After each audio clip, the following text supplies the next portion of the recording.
ये किताब हमारे समय की तरह गुस्से से भरी और कड़वी है और इसीलिए सच्ची है, बेहद सच्ची। इस समय को समझने के लिए बेहद ज़रूरी। दिव्य प्रकाश दुबे। ये लाइनें जो मैं पढ़ रहा था, ये क्रिक पांडा पो पो पो के पृष्ठ कवर पर एक रिव्यू की तरह लिखी गई है, जो मशहूर लेखक दिव्य प्रकाश दुबे जी ने लिखी है। हाय, मेरा नाम विपाशन और आज हम देखेंगे ऋषभ परिपक्ष की ये किताब क्रिक पांडा पो पो पो। किताब के पृष्ठ कवर को पढ़ के ही हमें इस किताब को पढ़ने का मन करता है। क्रिक पांडा पो पो पो लिखी है ऋषभ परिपक्ष ने।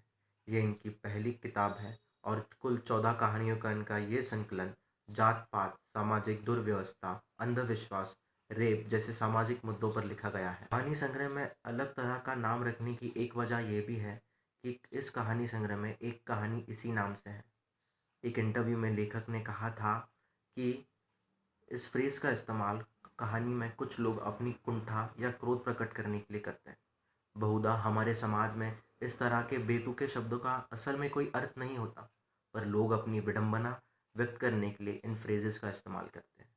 भोजपुरी समाज में एक ऐसा ही शब्द है, अथी, उथी, अथु। असल में इस शब्द का कोई अर्थ नहीं है, पर लोग बहुत से वाक्यों में या बहुत सी सिचुएशंस में इसका इस्तेमाल करते हैं। इस कहानी संग्रह में मेरी पसंदीदा कहानियाँ हैं माफ़ी, गैंगरेप वाली मैया, गांधी, मर्द।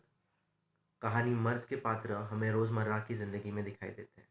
एक फ़ौजी एक ट्रेन के डिब्बे में निरंतर एक औरत के ब्लाउज में झांकने की कोशिश करता है। कहानी गैंगरेप वाली मैया में उस लड़की पर क्या गुजरती है जब उसका गैंगरेप होता है। उसका कारण यही बताया गया है कि वो लड़कों से बराबरी करती है। कहानी गांधी में लेखक ने देश के विभाजन से लेकर देश के वर्तमान स्थिति को बड़े व्यंग्यात्मक रूप से लिखा है। इसी कहानी का एक अंश मैं आपको पढ़कर सुनाता हूँ। जब गांधी को क्रॉस पे चढ़ाया जा रहा था, बारिश हो रही थी।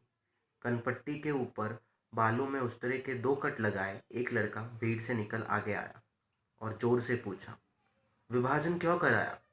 पीछे से कोई चिल्लाया, सेक्सी लगा इसलिए कर दिया। लोग हंस पड़े। लेखक की यही भाषा पाठकों के दिल में एक अलग जगह बनाती है। किताब की भाषा सरल और सुरुचिपूर्ण है। नए वाले हिंदी की यह किताब युवाओं में अच्छी चर्चित है। न जो पाठक नए साहित्य, नए लेखन के तलाश में है, उन पाठकों की कमी यह किताब पूरी करती है।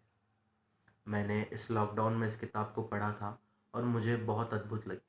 आशा करता हूँ आपको भी यह किताब उतनी पसंद आएगी। धन्यवाद।